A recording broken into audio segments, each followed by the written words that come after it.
അമ്മ ഡോക്ടറെ കണ്ടു, സ്കാനിങ് ഒക്കെ ചെയ്തു, കുഴപ്പമൊന്നുമില്ല എന്ന് പറഞ്ഞു. ഒരു കുഴപ്പമില്ല, പേടിക്കണ്ടെന്ന്. പിന്നെ കോളേജിൽ പോകുന്ന കാര്യം ഞാൻ തിരക്കി, പൊക്കോളാൻ പറഞ്ഞു. റെസ്റ്റ് എടുക്കേണ്ട കാര്യമൊന്നും എന്ന്. ഇനി അടുത്ത സ്കാനിങ്ങിന് ചെല്ലുമ്പോൾ ബാക്കി കാര്യങ്ങളൊക്കെ പറയാമെന്ന് പറഞ്ഞു. അവരങ്ങനെയൊക്കെ പറഞ്ഞാലും നമ്മൾ ശ്രദ്ധിക്കേണ്ടത് നമ്മൾ നന്നായിട്ട് തന്നെ ശ്രദ്ധിക്കണം. അതും 2-3 മാസത്തേക്ക് നന്നായിട്ട് തന്നെ റെസ്റ്റ് എടുക്കണം കേട്ടോ. മീനു മരുന്നൊക്കെ എടുത്തോ?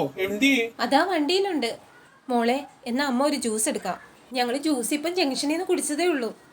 എന്നാലും ഭയങ്കര ദാഹം, എന്തൊരു ചൂടാ. അമ്മ ഒരു ജ്യൂസ് എടുത്തോ, ഞാൻ ആ ഫാനിന്റെ താഴെ നിന്ന് ഇരിക്കട്ടെ. ഇന്നമ്മ മോടെ അമ്മേനെ വിളിച്ച് പറഞ്ഞില്ലായിരുന്നോ? ഇതൊക്കെ കേൾക്കുമ്പോഴേ അമ്മമാർക്കാ കൂടുതൽ സന്തോഷം ഉണ്ടാവുക. ഞാൻ പറഞ്ഞില്ലമ്മ, പറയാം. എന്നാലേ ഇപ്പം തന്നെ വിളിച്ചോ. എൻ്റെ അമ്മയ്ക്ക് ഇതൊക്കെ അറിഞ്ഞാൽ എന്ത് സന്തോഷം ഉണ്ടാകാനാ? ഒരു സന്തോഷം ഉണ്ടാകത്തില്ല. അതിനും കൂടി എന്നെ ശകാരിക്കുമായിരിക്കും.